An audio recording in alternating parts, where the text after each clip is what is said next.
Halo sahabat Ruanita, welcome to Pelita, Parenting Talk with Ruanita.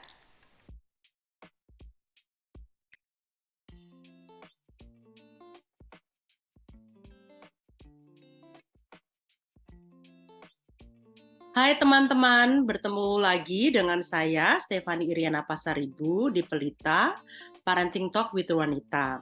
Kali ini kita akan ngobrol tentang tantangan seorang ibu dengan anak berkebutuhan khusus di luar negeri.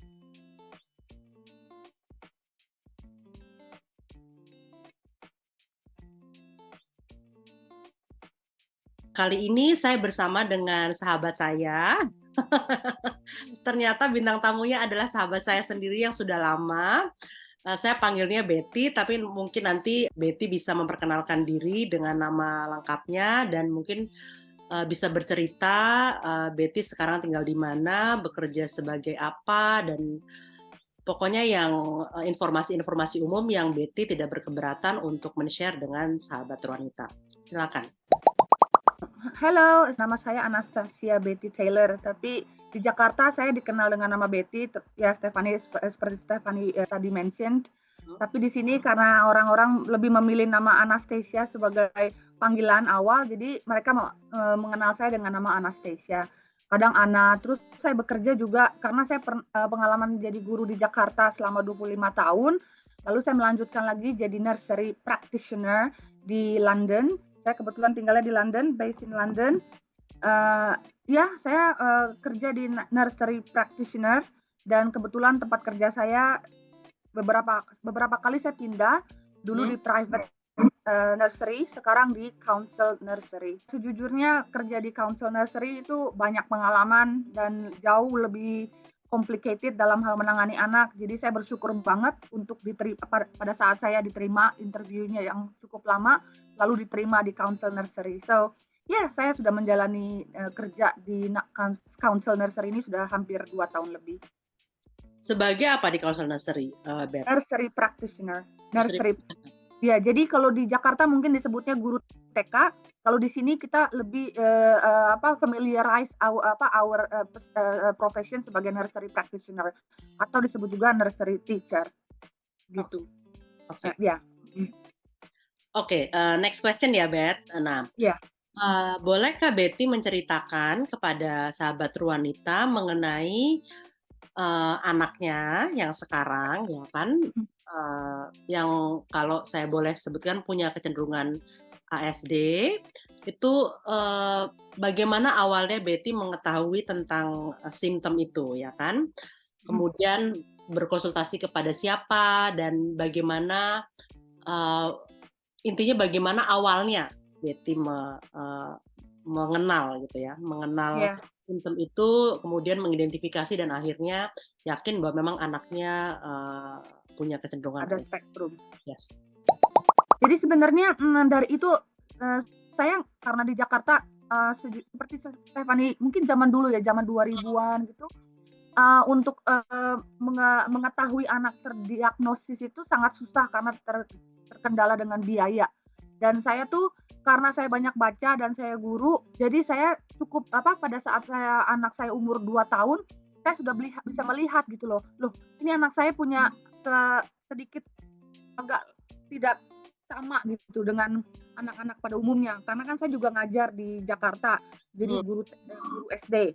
Terus guru TK pernah, guru SD pernah. Jadi saya cukup agak concern gitu loh melihat anak saya kok nggak bisa bicara, terus dalam hal tatap wajah juga nggak mau gitu, dia nggak mau melihat wajah saya. Terus saya pikir anak saya ini tuli, Steph. Jadi saya sampai bingung gini, kok dipanggil nggak mau, ini nggak mau. Akhirnya saya tahu bahwa anak saya nggak tuli itu pada saat saya menyalakan TV menggunakan remote. Karena kan bunyi tuh, ada sedikit signal kan. Nah, dia langsung nengok melihat TV. Nah, itu berarti saya nggak bisa. Itu saya udah bersyukur banget karena pada saat saya hamil saya terkena toksoplasma virus. Dan toksoplasma virus. Jadi dokternya sudah bilang, anak saya kalau nggak tuli ya nggak bisa bicara. Tapi saya berpikir ya udahlah, udah 6 bulan nggak mungkin saya juga nggak mau, saya dosa besar gitu. Jadi saya pikir ya udah saya teruskan. Karena dokternya bilang ya bukan memberi pilihan sih, cuman bilangnya kasih seperti itu. Jadi ya udah itu memang harus saya jalanin. Jadi ya terus saya pikir kok anak saya lahir wah bersyukur anak saya lahir normal. Lalu waktu berjalan saya melihat kok tahun pertama anak saya jago dalam hal menyusun blok segala macam dengan urutan yang sangat precise. Lalu terus ditambah anak saya selalu melihat hal yang mengulang-ulang seperti air mancur segala macam, terus mainan selalu memutar-mutar. Jadi hal-hal yang berbau repetitif. Jadi saya pikir oh ya udah saya liatin dulu karena saya belum ada masih ada sedikit kecurigaan, cuman saya liatin dulu. Pada saat umur 2 tahun saya udah mulai concern nih, 1 tahun awal saya udah mulai concern. Loh ini anak saya nggak bisa bicara, terus menolak bicara, nggak mau bicara, tapi dia tahu bahwa misalnya saya bawa jalan kemana, dia tahu, oh ini salah jalan, lalu dia teriak gitu, karena dia saya baru tahu bahwa dia punya photographic memory, Stephanie. Jadi pada saat saya jalan ke tempat satu tujuan, tapi karena jalannya macet, saya cari alternatif jalan, dia langsung teriak, dia nggak mau, dia mau jalan sesuai dengan apa yang dia ingat. Ya, terus ya sudah saya jadi melihat oh anak saya udah mulai. Terus saya juga pengen memasukkan sekolah, tapi dilarang sama mantan suami saya. Jadi saya juga terkendala dengan kalau saya bisa bilang ya ada domestic violence lah di dalam kehidupan rumah tangga saya masa lalu. Jadi saya harus sembunyi-sembunyi menyekolahkan anak untuk mendiagnos, ajak anak saya ke psikiater aja saya harus sembunyi-sembunyi karena itu kan mahal. Karena mantan suami itu in denial sekali deh, pokoknya intinya anak dia normal dan dia nggak mau. Akhirnya saya sekolahin di sekolah TK supaya menstimulasi supaya dia bisa bicara atau apa, supaya dia bisa bermain dengan umurnya dia. Lalu saya masukin TK diam-diam umur 2 tahun. Lalu pada saat itu ketahuan akhirnya setelah 1 tahun ketahuan bahwa saya masukin sekolah karena menurut mantan suami saya anak saya nggak perlu sekolah. Anak saya hanya sekolah langsung SD aja. Loh saya itu against sama cara aja langsung SD. Iya makanya saya bingung gitu loh. Ini dari mana sedangkan dia kan jadi anak kok dia sampai nggak ada basic knowledge bahwa anak itu harus mulai dari TK gitu. Saya nggak tahu. Pokoknya intinya singkat cerita saya akhirnya ketahuan. Jadi akhirnya dia oke, kita sekolah. Lalu saya coba ajak mantan suami untuk ngetes anak saya, ngecek. Mantan suami nggak mau. Akhirnya saya menggunakan uang dari saudara, dari ibu untuk membawa anak saya ke dokter psikiater. Lalu pada saat didiagnosa memang ada spektrum, tapi karena terkendala biaya dan zaman dulu kan namanya terapi itu mahal sekali ya. Jadi Jakarta itu untuk dalam hal mensupport anak dengan berkebutuhan khusus sangat tidak friendly menurut saya karena semua serba biaya mahal. Terapi, dokter semua mahal. Jadi akhirnya saya sembunyi-sembunyi ke terapi Harapan Kita yang lebih murah karena saya udah cek browse Harapan Kita lebih murah. Akhirnya saya sembunyi lagi setelah 8 kali pertemuan, akhirnya ketahuan dengan mantan suami. Oke, akhirnya dia ikut membawa anak kita terapi. Lalu pada saat di terapi dia melihat sekelilingnya tuh anaknya yang jauh lebih lebih parah, lebih severe dari Justin, nama anak saya Justin. Dia merasa nggak diterima loh. Anak saya ini normal, terus dia malah ya pokoknya intinya banyaklah masalah gitu. Dia merasa nggak terima, kok anak saya disamakan dengan orang-orang yang severe. Entah nggak tahu dia punya basic knowledge tentang ASD atau tidak, saya udah nggak bisa bicara lagi deh karena dalam hal ini susah gitu karena tidak paham, kita nggak sejalan dalam hal mendidik untuk mensupport Justin. Apalagi anak saya nggak bisa bicara dan dalam hal permainan juga maunya sendiri, nggak mau sama temen. Kalau di dalam sekolahan di TK dulu tugas kegiatan dia ya cuma lari di lapangan aja, muter terus sampai keringetan gitu. Dan dia bicara itu pun bukan satu kata. Pada saat saya notice bahwa anak saya bisa bicara, itu bukan satu kata, Steph, itu satu kalimat. Jadi saya langsung tiba-tiba satu kalimat gitu ya. Ya mungkin dia seperti yang saya bilang, mungkin photographic memory-nya dia bekerja, tahu-tahu tiba-tiba kata-katanya tersusun baku, tapi benar. tapi baku dalam bahasa Indonesia, Bahasa baku. Indonesia yang baku dan benar. Ya, jadi satu kalimat, bukan satu kata lagi, bukan mama, papa, ayah, ibu, itu bukan. Di dalam satu kalimat. Ya, itu saya bersyukur deh. Akhirnya saya bersyukur bahwa anak saya bisa bicara, terus tetap aja nggak disupport dengan hal terapi. Hmm. Untuk terapi, karena bicara sudah selesai, tapi terapi paling tidak motor skill dia itu kurang, dia tuh nggak bisa gitu loh. Untuk Motoriknya ya. motorik halusnya dia nggak bisa, ya. Ya. Sampai sekarang aja anak saya umur 21 tahun ya, nggak bisa memecahkan telur. Masak juga nggak bisa, gunting ya pelan-pelan gitu semuanya, karena ya mungkin terkendala juga dengan isu perkawinan saya, jadi Ya. terkadang saya juga kadang bersalah gitu loh, karena saya tidak apa ya, tidak bisa mendidik anak saya selayaknya saya pengen gitu loh, saya harapkan. Karena saya juga terkendala dengan ya mental saya, karena saya mengalami domestic abuse di Jakarta. Dan karena ibu saya merasa ya udahlah terima aja. Jadi saya otomatis saya Terima pada saat sedikit itu. ada apa? Pada saat itu menerima, tapi pada Ya saat itu menerima. Tapi saya terkadang suka menyakiti diri. Pada saat akhirnya saya konsultasi ke respective person lah gitu. Saya pikir Bapak Sandiawan. Saya akhirnya baru memutuskan bahwa kalau misalnya saya meninggal, siapa yang ngurus anak saya sama ibu saya? Tapi terus kalau misalnya saya terluka masih hidup, misalnya saya mencoba bunuh diri, waktu itu saya sempat mencoba bunuh diri. Tapi untungnya saya ketemu Pak Sandiawan. Pak Sandiawan bilang kalau saya meninggal langsung ya udah nggak apa-apa, otomatis anak sama bapaknya. Tapi kalau saya cacat, siapa yang mau merawat kamu? Nah itu seperti membuka mata saya, seperti kayak disiram air gitu, dingin gitu loh, Stephanie. Bahwa ya benar juga kalau saya tiba-tiba cacat karena percobaan bunuh diri saya gagal, tiba-tiba saya cacat, atau siapa yang merawat ibu saya, siapa yang merawat anak saya anak tunggal.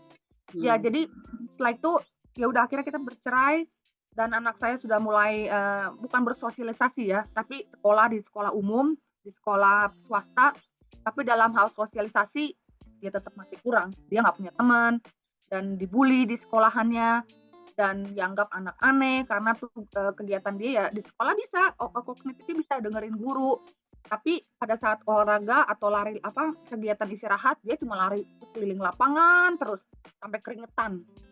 Jadi dia nggak pernah capek, energinya tuh bener-bener sangat luar biasa. Ya. Jadi ya udah perkawinan, bercerai, lalu 11 tahun single parent. Jadi ya saya berusaha mensupport anak saya dan mantan suami juga tidak mau mensupport. Pada akhirnya 2 tahun kemudian baru dia mengakui, oke, saya support kamu dengan biaya anak saya, biaya Justin. Tapi ya tetap aja dia tidak mau biayain terapi. Jadi ya saya terapi di rumah dengan cara ngobrol, dengan cara lesin hal-hal yang umum, tapi saya nggak bisa ke terapi karena terlalu mahal Stephanie. Dan kalau kan dibiayain bapaknya. Jadi ya itulah terkendala saya. Jadi saya pikir saya masih bersyukur bahwa anak saya bisa bicara, cognitive wise dia bisa mengikuti sekolah dengan umum, tapi dalam sosialisasi ya dia nggak bisa. Dan untungnya saya kerja di tempat anak saya sekolah, jadi saya bisa mengawasi kalau anak saya dekat kayak apa sih gitu, tapi saya nggak mau mencampuri kelasnya. Jadi ya itu keuntungan saya jadi guru, kebetulan gurunya sekolah tempat saya ngajar satu sekolah dengan anak saya sampai 11 tahun.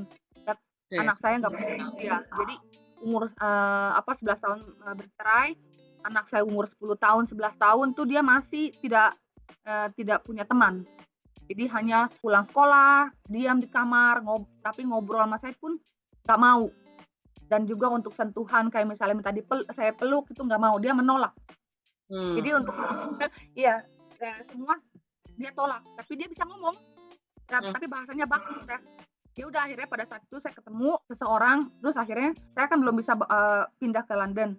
Akhirnya saya nggak bisa bawa anak saya dulu karena saya harus menyesuaikan diri saya dulu di sini.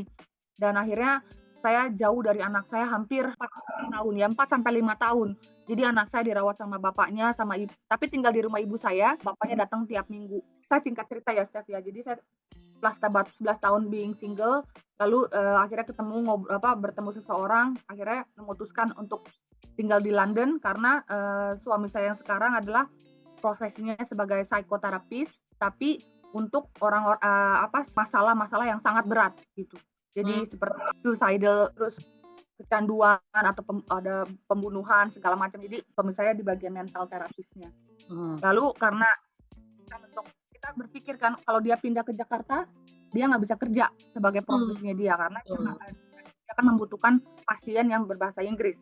Kalau di Jakarta kan susah, Standarnya otomatis juga berbeda ya kan? Ya. ya betul. Lalu akhirnya saya memutuskan, oke, saya kerja ke London, tapi saya nggak bisa bawa anak saya dulu, Stephanie, karena saya harus adjust diri saya, melihat situasi segala macam, dan akhirnya ya udah setelah 4 tahun saya bawa ke sini ke London. Itu pun ya ada beberapa hal yang saya kurang mengantisipasi bahwa di London itu ternyata sangat welcome terhadap ASD segala macam, karena pada saat saya pindah bidang kerja saya bukan di pendidikan, tapi saya ingin mencoba hal yang baru karena saya merasa pengen hidup baru, nggak jadi guru lagi, saya kerja di retail. Lalu untuk mengumpulin uang terus sambil melihat situasi seperti apa, dan satu hal yang saya merasa saya sesalin tuh saya tidak browse lebih jauh tentang bagaimana bawa anak berkebutuhan khusus di London. Jadi saya kurang informasi pada saat 5 tahun pertama. Oke. Ya saya nggak tahu. Kalau boleh bertanya, bedanya apa? Misalnya penanganan ASD di Jakarta dengan yang di London. Ya setelah anak saya bawa kemari, saya masih nggak tahu tuh informasi tentang membawa anak saya ke NHS untuk ke GP. Kan ada prosedurnya. Setiap anak, misalnya anak saya tuh tidak secara resmi ya, dia tidak didiagnosis spektrum di Jakarta, nggak punya surat keterangan. Jadi agak kesulitan buat saya di sini di London ini untuk anak diterima untuk dapat perawatan ASD harus ada keterangan khusus, keterangan resmi dari Jakarta alami kebutuhan khusus. Itu yang saya nggak punya, dan akhirnya saya coba ke NHS, ternyata ya harus cari surat keterangan resmi dari Jakarta bahwa anak saya terdiagnosa. Lalu saya coba dong mendaftarkan anak saya, dan ternyata saya harus menunggu 2 tahun karena anak saya udah selama itu. Iya, di sini sistemnya berbelit kalau saya bilang. Mungkin bagi keluarga yang mungkin anaknya lahir di sini atau dari kecil dibawa dari sini, mungkin lebih gampang ditanganin oleh NHS. Tapi saya bawa anak saya pada saat dia umur 16 tahun. Jadi 2 tahun itu menunggu untuk ditangani. 2 tahun itu menunggu untuk apa? Setelah dapat diagnosa, dapat surat dari Jakarta, baru 2 tahun kemudian bisa ditangani. Bukan, jadi pada saat anak saya bawa 16 tahun itu, saya nunggu karena nyari sekolahan, lalu pada saat 16 tahun itu dia tinggal di rumah. Jadi saya belum sekolahin dia, karena saya harus cari sekolahan dulu, harus daftar dia ke council terdekat tempat tinggal saya, karena sekolahan yang kalau kita mau masukin anak sekolah, itu harus sesuai dengan, harus daftar dulu ke council akan mencarikan sekolah buat anak saya. Oke. Nah, pada saat itu saya nggak punya surat resmi bahwa anak saya terdiagnosa autis. Saya nggak punya. Jadi council hanya bisa menangani anak saya sebagai anak yang general gitu, bukan anak anak umum gitu. Jadi akhirnya anak saya setelah 1 bulan tinggal di rumah, anak saya masukin sekolah di tempat umum. Tapi kalau di Jakarta disebutnya vocational school. Kalau di sini kalau di Jakarta sekolah SLB, sekolah luar biasa. Bukan. Di sini kan vocational school. Aduh, saya juga lupa bahasa Indonesia. Sekolah kejuruan. Ya, sekolah kejuruan. Ya, betul. Jadi dia nggak masuk ke mainstream yang harus belajar IPA, science atau sosial atau agama yang lain. Langsung ke media. Langsung keterampilan media. Tapi tetap mengikuti Cambridge examination seperti science sama matematika, karena belajar juga wajib. Tapi kalau untuk belajar sejarah dia nggak perlu, karena yang dibutuhkan cuman examination science sama matematik sama English gitu. Jadi ya udah, dan anak saya tuh saya daftarkan ke GP kan, dan itu saya harus menunggu 2 tahun untuk dicek. Dicek aja itu baru dicek ya. Benar-benar frustasi, menurut saya frustasi di sini karena prosesnya ya. Prosesnya dan juga pada saat itu kebetulan kalau nggak salah COVID. Oh, COVID, oke. Terus lagi nunggu COVID malah tambah lama, yang ada terlupakan. Jadi saya juga lupa menanyakan lagi ke GP, dan COVID juga nggak bisa keluar, kan hampir 2 tahun tuh. Dan karena COVID itu segala macam pasien tertunda karena kan nggak boleh keluar, nggak boleh datang ke rumah sakit segala macam. Mhm. Jadi segala macam jenis penyakit, segala macam jenis treatment, terapi itu ditunda. Nggak ada. Dan akhirnya ada backlog gitulah. Ya. Jadi ada penumpukan. Ya udah, jadi anak saya tuh bukan tidak tertangani sih. Jadi anak saya nggak sempat dites, dan memang sih dalam akademik anak saya bisa walaupun standar ya, tapi dalam hal sosialisasi nggak main sendiri gitu, lebih senang sendiri. Jadi lebih apa-apa sendiri, nggak mau ngomong. Terus ditambah lagi saya juga harus kerja full time, dan saya nggak dapat tunjangan di sini. Kenapa? Karena saya bawa anak saya masih udah besar dan dia belum warga negara sini, dan saya juga bukan warga negara sini. Jadi otomatis pemerintah nggak bisa memberikan saya benefit. Oh, padahal di Belanda bukan base warga negara sih, nggak harus warga negara gitu. Pokoknya semua penduduk kalau di Belanda, semua penduduk yang tinggal di Belanda secara legal ya itu pasti dapat support tuh dapat. Jadi tidak based on apakah sudah jadi warga negara atau enggak. Oh gitu. Tapi kan anak saya memang sih datang kemari dia bayar kan sebagai internasional dan dependent tuh dia bayar. NHS gratis, tapi kalau udah umur 18 tahun nggak bisa. Ya karena dianggap sudah adult kali.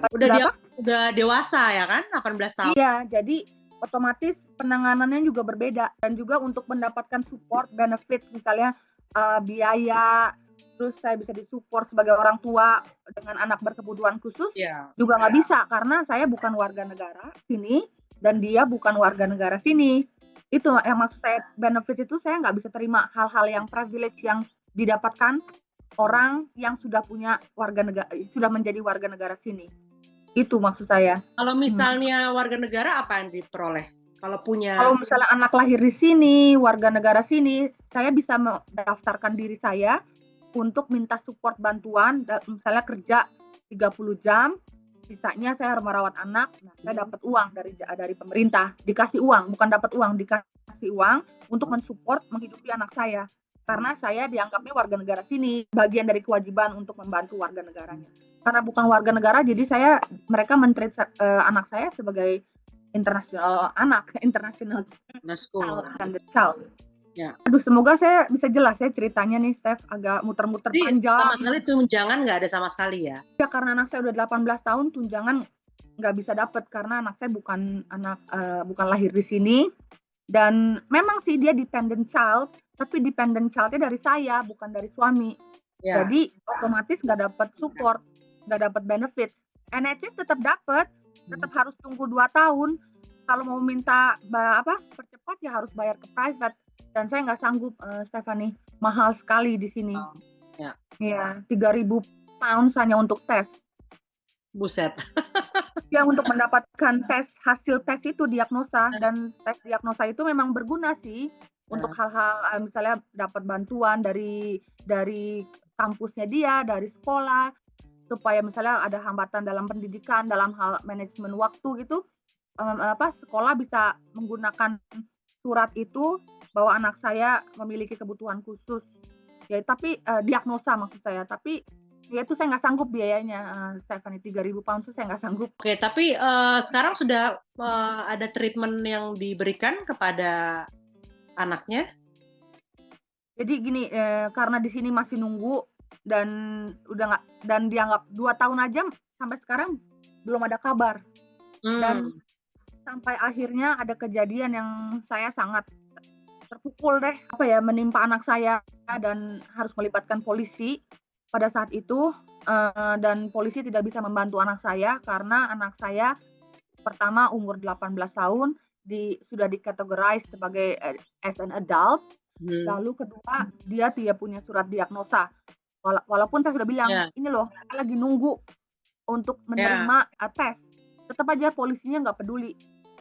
Jadi, sorry, dia nggak bisa bantu untuk apa ya, menginterogasi atau mendalami, kasus ini lebih dalam dan men-treat anak saya sebagai anak ASD. Anaknya. Dan sampai sekarang saya sebelum anak saya dites di Jakarta nih, Hmm. saya berpikir anak saya tuh punya, apa ya, memang punya spektrum, tapi low registration.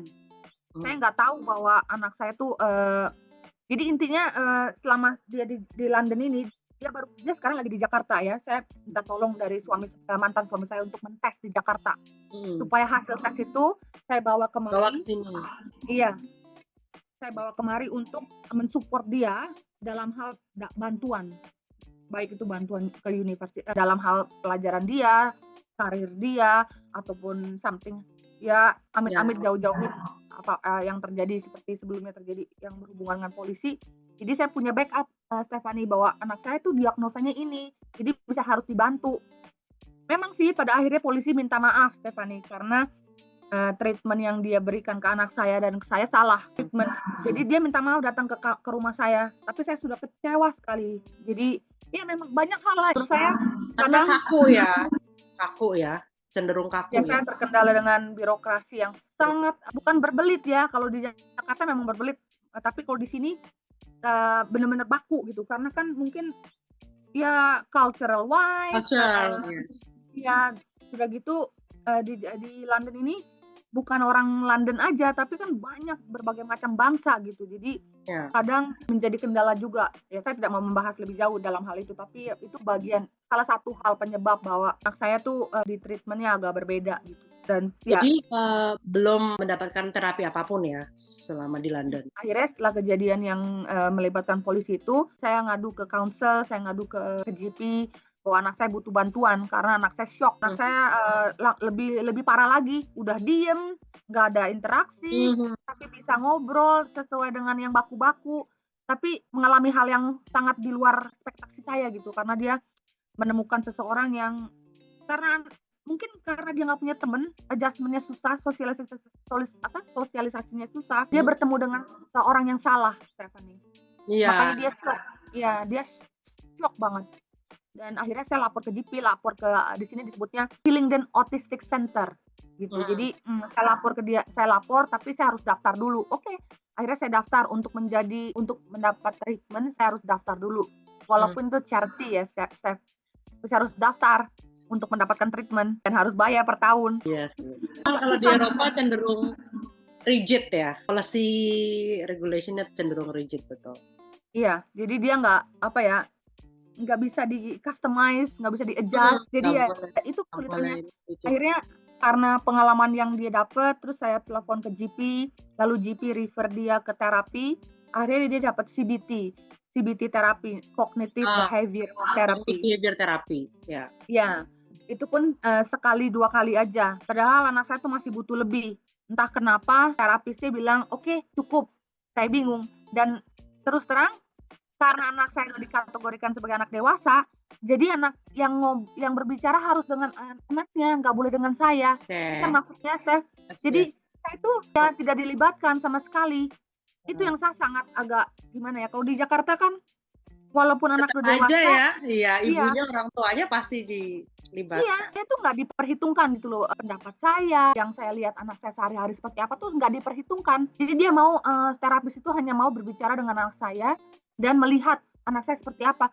Kalau anak saya ngomong ya kalau diajak ngomong ya wajar gitu. Tapi kan kita juga harus melihat sisinya dia di luar apa yang dia bicarakan. Di ruang luar terapi ya, di luar ruang terapi. Ya. Iya, pada saat paling tidak saya tuh dilibatkan di interview, diajak ngobrol. Ya, nggak ada. Itu menurut saya ada yang miss. Flaw, one of the flaw, ya sih. Ya seperti itulah, Stephanie. Jadi ya sekarang anak saya mengalami kesulitan. Sekarang dia masuk university, lulus, Tuhan alhamdulillah dia lulus di Global School bagian media, diterima di salah satu universitas ini, UAL, University Art of London. Lalu bersyukurnya dari pemerintah karena saya sudah lama tinggal di sini. Terus ya otomatis saya harus untuk mendapatkan privilege loan ya, education loan. Anak saya kan kalau pada saat sebelum masuk universitas, anak saya masih di treatment sebagai international student. karena dia bukan lahir di sini dan ibunya bukan orang sini.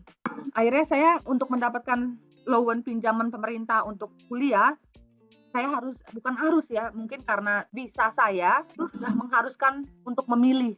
Jadi sudah pada saat 5 tahun, visa saya tuh disebutnya indefinitely to remain. Nah, indefinitely to remain itu bisa pilih mau jadi British citizen atau tetap sebagai ILR, indefinitely to remain. Nah, kalau indefinitely to remain agak sulit untuk anak saya mendapatkan student loan. Ya, akhirnya saya putuskan saya jadi British citizen supaya anak saya dapat loan di sini. Akhirnya pada saat saya dapat British citizenship, saya daftar ke Students Finance England. Akhirnya dapat pertimbangan, walaupun anak saya nggak lahir di sini, anak saya bisa mendapatkan student loan dengan catatan tidak bisa mengklaim accommodation benefit, hanya untuk biaya kuliah.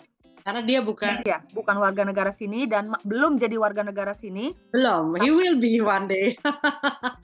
Sekarang putusannya di anak saya. Ya, dia yang mutusin nanti. Ini tahun keempat dia di sini.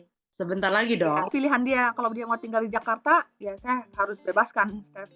Dia lebih suka mana? So far. So far dia lebih suka sini. Ya, jadi mudah-mudahan lah, saya hanya ingin memberikan masa depan yang baik. Kan? Iya. Ingin hanya memberikan masa depan yang baik buat anak saya, Stephanie. Dia melihat bahwa di Jakarta juga untuk dengan anak saya mempunyai kebutuhan seperti ini, sulit bersosialisasi, jauh dari orang tua dan masih butuh, walaupun sudah dewasa, Steph, tapi cara berpikir dia masih seperti umur 15 tahun, Steph. Masih jadi dia belum bisa memutuskan, masih kekanak-kanakan, tapi cognitive wise, yes. Dia mampu masuk kuliah, makanya dia diterima di UEL. Emotional intelligence-nya yang kurang ya. Iya, terus dalam hal sensitivity juga kurang, social interaction, social cues itu kurang. Jadi pada sekarang saya selalu mengingatkan dia untuk hati-hati kalau di jalan sendiri. Selalu intinya basic yang selalu skills life ya, basic life skills. Yang saya selalu ingatkan tiap hari, Steph, karena anak saya tuh ingat based on repetition. Namanya anak punya kebutuhan. Betul. Bisa diulang lagi, ya. Iya. Nah, sekarang saya lagi liburan di Jakarta, bapaknya biayain pulang ke Jakarta. Saya bilang sekalian di Jakarta bikin KTP, sekalian di Jakarta bikin belajar sesuatu basic skill lagi di Jakarta yang saya sebagai ibu nggak mampu di sini. Jadi akhirnya bapaknya, mantan suami saya, bawa dia ke psikiater di Bogor dan dia lagi tes kejiwaan. Maksudnya tes kejiwaan dalam arti kata melihat spektrumnya dia. Apa sih jenis spektrumnya dia? Karena kan ASD itu spektrumnya kan ribuan kan. Yeah. Jadi berbagai macam jenis. Jadi saya pengen tahu spektrumnya dia tuh apa. Karena saya sudah mengadakan self assessment di sini pakai menggunakan Google self assessment bahwa anak saya tuh dikategorikan low registration, tapi itu hanya self assessment dan belum nggak dia certified dari Google, tapi kan untuk mendapatkan bukan spesial ya, misalnya sedikit privilege dalam hal tugasnya dia, kalau dia nggak sanggup melakukan tugas, mengumpulkan tugas, paling tidak tuh dia ada sedikit bantuan bahwa dikasih time extension supaya mengumpulkan tugasnya lebih lama, 1 minggu lebih lama dari due date. Itu ya nggak bisa pakai self assessment itu, Steph. Harus dari expertise gitu. Jadi ya paling tidak di Jakarta dapat hasil itu, translate ke Inggris, bahasa Inggris. Bersyukur mudah-mudahan kalau rumah sakitnya bisa memberikan hasil dalam bahasa Inggris, itu lebih bersyukur lagi. Jadi saya bisa bawa hasilnya itu ke sini. Saya bisa registrasi ke HACS itu, Hillingdon Autism Center, tempat saya tinggal. Lalu bisa saya bawa ke universitas untuk paling tidak bantuan lah buat Justin di sekolah. Oke. Berbelit ya, Tapi kamu sudah menjawab semua pertanyaan aku, jadi aku bingung nih. Oke, last question mungkin ya. Punya pesan apa untuk para orang tua yang tinggal di luar Indonesia dan memiliki anak berkebutuhan khusus? Pesan saya, sebelum berangkat ke Jakarta, jangan seperti saya. Pelajari dulu tempat tinggal kota. Misalnya saya tinggal di London. Paling tidak saya seharusnya browse. Apa sih yang saya harus step-step apa yang saya harus jalankan sebelum membawa anak saya kemari.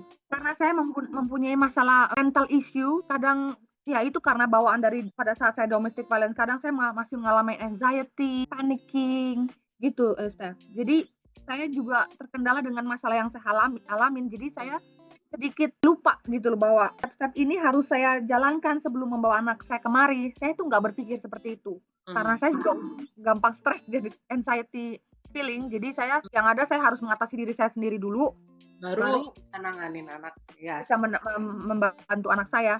Dan nggak tahu, mungkin ya ini saya bisa bilang karena saya juga harus otomatis menyelamatkan diri saya dulu karena saya punya anxiety, severe panic di sini. Jadi saya lupa itu step-step yang harus saya jalankan. Browse apa aja step-step yang harus dijalankan, dibawa dari Jakarta, surat, entah itu rekomendasi, entah itu certified certificate from doctor, itu penting. Karena di sini walaupun kadang di-recognize, seperti contohnya pendidikan saya deh, saya punya magister, saya punya S2 di sini aja, iya di-recognize, tapi dalam hal pendidikan saya harus belajar lagi, saya harus ulang dari awal. Untungnya kamu di-recognize, belum tentu di-recognize. Kadang-kadang meskipun dari psikolog di Jakarta gitu ya, bisa juga nggak di-recognize. Jadi mesti siap mental juga gitu, ya kan? Ya betul sekali. Kan saya di sini sebagai guru aja, saya tuh harus menjalani beberapa kursus. Kursusnya itu seperti sekolah, Steph. Jadi istilahnya saya downgrade di sini. Kalau di sini disebutnya sistemnya tuh udah kan level 7. Kalau S2, kalau di-recognize sertifikat saya, tapi kalau dalam hal general, saya itu level 7 karena saya tuh udah magister.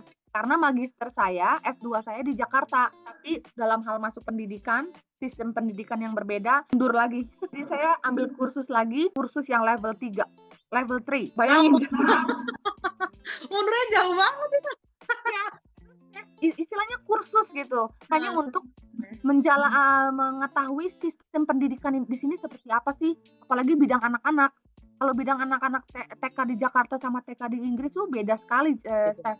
Pastilah Beda. ya. Iya, sistem pendidikannya, ya semuanya beda. Jadi saya harus akuin bahwa saya terima kasih bahwa saya nerima bahwa saya mundur nggak apa-apa, tapi saya mendapat pengalaman baru. Gitu. Ya mudah-mudahan itu penting, itu sertifikat itu penting sekali. Lalu pada saat pindah ke sini bawa anak, langsung buru-buru register ke GP atau register ke tempat ke tempat kita pindah, terus lalu memberitahu symptoms apa aja yang anak kita alamin. Misalnya saya bawa anak dari Jakarta, kita harus catat symptoms apa, kita register di GP, local GP. Justin kan dibawa ke sini pada umur 16 tahun. Dan juga mungkin bawanya jangan sebelum 18 ya. Iya. Betul sekali. Before 18 years old, right? Iya. Itu intinya kalau udah 18 tahun di Inggris itu udah susah dalam hal mengurus apapun. Ya. Semua susah. At least berapa tahun sebelumnya lah ya, jadi masih dianggap kontinuitas gitu kan, udah pernah jadi anak baru continue gitu itunya. Dan juga di bawah 18 tahun paling tidak masih bukan dilindungin ya, tapi masih ada privilege dari pemerintah bahwa ini anak di bawah 18 tahun harus ditangani lebih awal dan lebih dini dan lebih fokus, lebih diprioritaskan gitu. Karena anak saya itu pada saat karena terkendala COVID setelah 2 tahun, jadi pada saat saya register balik, menanyakan balik, oh sorry anak saya udah 18 tahun. Terus terang penanganannya juga beda lah ya, sangat-sangat susah. Mungkin bagi orang yang merasa NHS sistem kesehatan di sini jauh lebih baik dalam hal tertentu, yes, baik. Apalagi kalau segala macam gratis. Karena di sini seperti istilahnya kalau di Jakarta itu BPJS ya, Steph. BPJS betul. Iya, BPJS. Tapi kan BPJS Jakarta kan sekarang sudah bayar. Kalau di sini gratis. Jadi apalagi kan dari pajak. Kalau di sini nggak tahu pajaknya kemana, I don't know. Iya, kalau di sini juga dari pajak sih, dari pajak kita. Sana kan dari pajak ya, dari Belanda juga dari pajak. Kalau kan enggak, makanya mesti tetap. Intinya sih gitu sih, kalau karena NHS gratis di sini, jadi kalau mau bawa anak lebih baik sebelum 18 tahun dan buru-buru daftar, karena penanganannya bisa memakan waktu 2 tahun. Orang yang pengen treatment cancer treatment aja, Steph, harus Oh iya, menunggu 2 tahun. udah keburu mau mati kali cancernya udah Makanya naik level iya berapa iya, baru untuk hal ditangani, I know. parah. Jadi karena sistemnya udah berantakan di sini menurut saya ya, menurut saya. Terlalu Tapi kan kaku, terlalu kaku. kaku dan sedikit agak berantakan karena terlalu banyak karena backlog itu loh. Karena dari COVID itu semua ngantri pasiennya. Ditambah lagi pasien sekarang. Jadi semua numpuk, Stephanie. Jadi ya agak kacau. Sebelum COVID sih nggak begitu kacau ya. Walaupun tetap 2 tahun nunggunya. Jauh lebih ya gitulah complicated. Oke, Gitu, yeah, thank Steph. you so Semoga much, ini Betty. pengalamannya bisa memberi apa ya? Of course. Ya, mudah-mudahan. Thank you so much for sharing pengalaman hidupnya berkaitan dengan bagaimana menangani anak berkebutuhan khusus. Saya yakin pasti menjadi berkat dan juga membawa banyak manfaat bagi sahabat Ruwanita. Thank you so much and then good luck for you and for your son. Oke? Oh, sama-sama juga ya, Stephanie. Good luck juga. Ya, thank you ya, Beth. Thank you. Dadah. Dadah.